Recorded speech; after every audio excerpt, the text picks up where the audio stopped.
Welcome, breaking news! First pick in the NFL draft. Bengals select Bo Juro boys. It's happening. They finally selected the franchise quarterback of the future. And you know what? Since it's the Bengals, we know it's going to be a bust. Anyway, let's get this off. Welcome to the NFL mock draft by me, of course. So, let's start it off with the Bengals' real pick. So we have Cincinnati with the first pick in the NFL draft. In fact, let me grab this back. With the first pick in the NFL draft, we have Joe Burrow, of course. Guys, this was obvious. So, and second pick, we have an interesting one. We have Jeff Okudah going to the Washington Redskins. So, normally, he would, a lot of mock drafts have him going to the Lions, but I think that's kind of illogical. So they sent him over to my boys, the Eagles, of course, and they sent Darius Slay over to the Eagles. And Jeff Okudah, why would they pick up someone that's most likely worse? And also, I guess he's cheaper. Maybe you could pick him up for that reason. But the Washington Redskins are in need of a corner really bad. And he's cheap, and they don't have anyone at corner. So that's perfect for them. So, third pick, we have from Detroit, or playing for Detroit now, we are going to have Chase Young. In the NCAA, he probably was the most dominant pass rusher.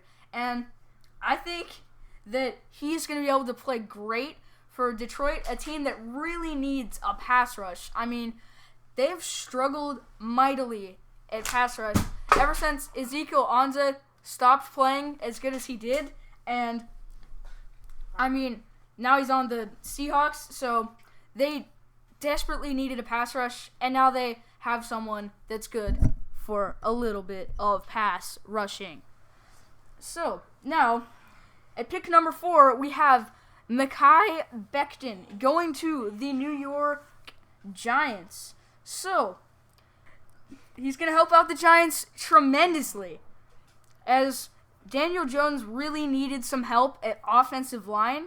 He's going to be able to do a great job of just getting it locked down on that side, whichever side he may be put on, and that's it for Mekhi Becton. Now, with number 5, this is a very intriguing pick we have. We have Tua.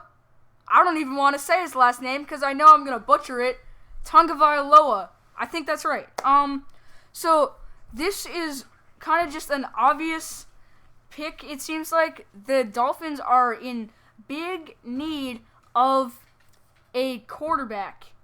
I don't know if Ryan Fitzpatrick's going to be able to do it again unless, guys, the true legend, we have Josh Rosen. He could do it for the Dolphins this year. That would be pretty epic.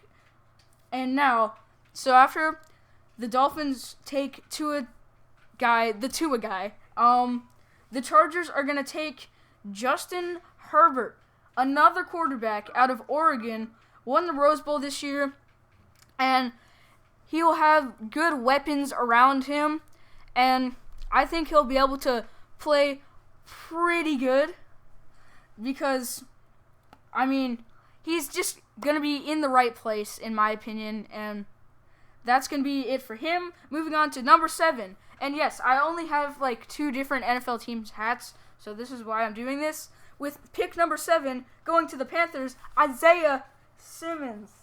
Yes, he is going to be the one going to the Panthers in this one. And since that hat's small, we're going to take it off. Pick number 8. Guys, breaking news. A trade is coming in. It's the Denver Broncos are trading in to the number 8 spot. John Elway's like, I want someone tall. So we're trading up to number 8. And we're picking up Tristan Wirfs to lock down that side of the offensive line. And now Drew Lock will have a little bit better protection moving forward, which will be great. So, moving on to pick number 9, we have CeeDee Lamb going to the Jacksonville Jaguars. CeeDee Lamb, a very talented wide receiver, and I think he could tremendously help a Jaguars team that really, they have an issue at pretty much every single position. I mean, you could basically draft anywhere if you're the Jaguars right now. But I think if I were them, I'm going with a strategy of, all right, so let's see what we've got in Gardner Minshew by building up as much around him for this year so that way he can really prove if he's the guy or not. So that way we know going forward if we need to draft a new starting quarterback or not. So now at number 10, we have Jedrick Wills going to the Cleveland Browns, who have been storied all offseason of them likely drafting an offensive lineman. And you know what? That's where I have them going, as they come up with Jedrick Wills in at pick number 10. And now, New York Jets, pick number 11. We have Mr. Jerry Jeudy going to the New York Jets, who the New York Jets, I think they would have gone with a tackle had Tristan Wirfs, Jedrick Wills, and Mekhi Becton all had not already been taken off the board. If there was one of them left, they would have gone with one of those guys. But I think Sam Darnold needs someone to throw the ball to. So Jerry Jeudy is a great guy to pick up. Another team in need of a wide receiver, we have the Las Vegas Raiders. So the Raiders are going to be picking Henry Ruggs III. They really need like a true number one receiver who can get it done. And I think, since he's a speed demon, will be able to just outrun everyone and get it done there at the wide receiver position for them. And now, San Francisco at pick 13, they will have Justin Jefferson coming in to join the San Francisco 49ers as another receiver, which they do really need another number one receiver. Deebo Samuel's a running back, honestly. So, and moving on from that, we have Tampa Bay at pick number 14. So, pick number 14, Jonathan Taylor. He is a good running back, and he's the best running back in this draft. It's just they need a running back really bad. Tom Brady doesn't have anyone to hand the ball off to in Ronald Jones? Who's that guy, right?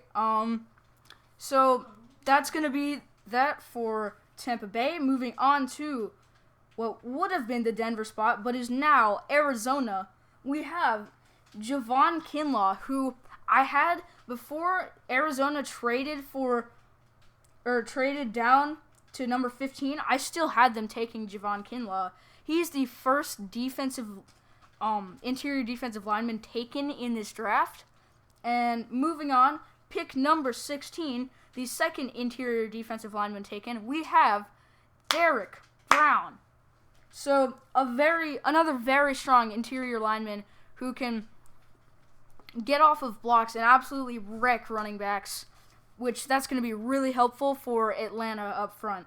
Moving on to pick number 17, we have the Dallas Cowboys, the team that I do not like, picking Kristian Fulton, cornerback. And Kristian Fulton, I mean, they really don't have anything at corner right now. After getting rid of Byron Jones, him moving on to the Miami Dolphins, they don't really have much going on at corner, so I think they really need one. And because last time I checked, Chidobe Awuzie is not a number one corner. Moving on, pick number 18, Miami once again. Now they're picking up Andrew Thomas, offensive tackle. Again, they really need a reinforced offensive line. Julian Davenport is really not very good, and another tackle will make things much, much better for them. Now, we have at pick number 19, the Raiders are coming back, and now to pair with Jonathan Abram, their first round from last year, their first round safety, they're picking up Xavier McKinney, another safety, a very smart safety who can play deep, and he can play all around, and that'll be great pickup for them to pair with Jonathan Abram. And now, at pick number 20, we have the Jacksonville Jaguars picking up Josh Jones, offensive tackle. And Josh Jones is a guy who you really don't think about Josh Jones as one of the more dominant guys in this tackle class, but he is another great guy who can block very well. This is one of the deepest tackle classes in years, and I think that's why he's getting picked up here. And at pick number 21, the Eagles select T. Higgins, a big-time pick for them, desperately in need of a wide receiver who can stay healthy, and I'm hoping that since I'm an Eagles fan, T. Higgins will be able to do that for them. And moving on to pick number 22, we have Minnesota also selecting a wide receiver. Jalen Reagor has been selected, and that is going to help them because after they have Adam Thielen, they have him as their number one receiver. At second receiver, they don't even have Laquan Treadwell anymore, so that they really don't have a second receiver at all. So Jalen Reagor is going to help them tremendously. If I draft him, I'm just hoping he's at least to play a second receiver role at Minnesota, which is all they need from him. And now, at pick number 23, we have, going to the New England Patriots, we have another Jalen. It is Jalen Hurts. And now, I bet most of you guys probably were not expecting Jalen Hurts to get taken by the New England Patriots, but, I mean, drop a like on the video if you believe that Jared Stidham is the answer for the Patriots. Also, drop a like if you think Brian Hoyer is the answer, and drop a like if you think Jalen Hurts is the answer. So, it's a win-win for me and for you. So, it's an interesting pick, but it makes sense. They need a quarterback terribly. They also need a tight end, but this is not a very great tight end class unless we get a George Kittle out of the 4th round. But now, moving on, we're going to have a trade. Another trade coming in.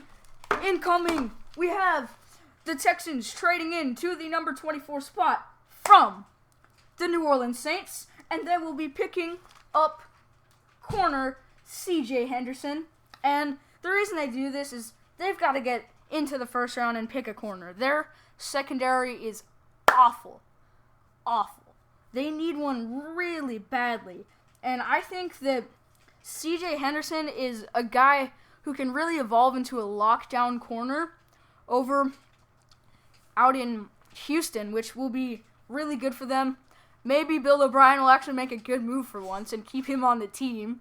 And now we have Minnesota cornerback Trayvon Diggs. Minnesota picking again at 22 and 25.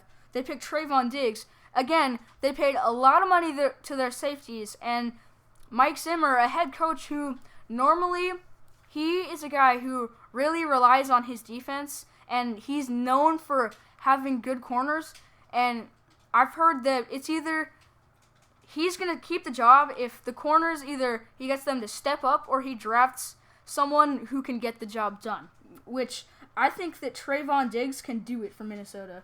And now, moving on to pick 26, we have the Miami Dolphins once again, and they will be selecting defensive end Curtis Weaver.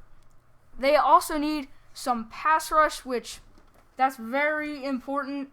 It changes the game, and with good pass rush, you can just absolutely dominate an offense. And I think that Curtis Weaver will be a guy who can really help them in a very weak front for them. And now we have Yetur Gross-Matos going to the Seattle Seahawks, which, sorry Yetur, I have no idea how to say your name. That's just how it's going to have to be. I am sorry, man.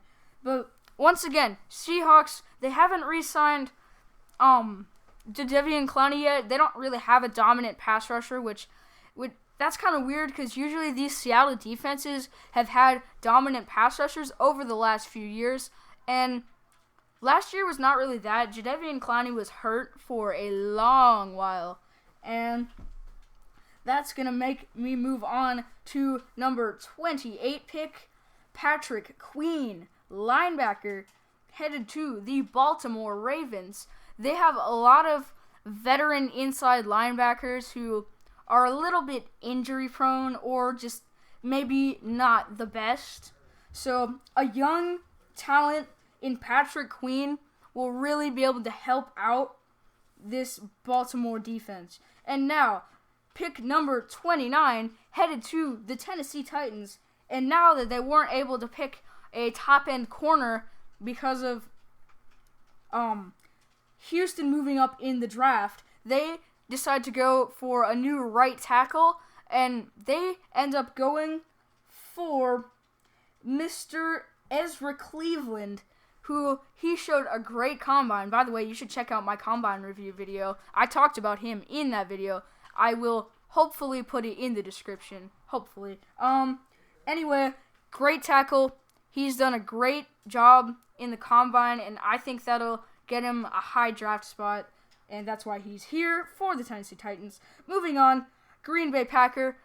They really need some playmaker outside of just Devontae Adams and, of course, Aaron Jones. And now that's why they're going to pick Denzel Mims. He is a big-time pick for them, and I think that's really going to help them out, help Aaron Rodgers out on offense. And now, San Francisco 49ers coming in with their second pick in this draft. At number 31, they will pick Ross Blacklock, defensive tackle. After losing Arik Armstead to a trade to the Colts, which got them their 13th pick, they do need to bolster their defensive line just a little bit, and that's why I see them with Ross Blacklock here. And finally, to end off this draft, this first round, we have A.J. Terrell, cornerback, and Kansas City just needs a better secondary. That's it. I mean, they have Tyrann Mathieu, and they really don't have much except for that. And thank you so much for watching this draft video. Please like and subscribe if you have not. Thank you so much for everyone who has already done that. 34 subscribers I'm just really glad that I could get to this point. And I will see you guys next time. Bye.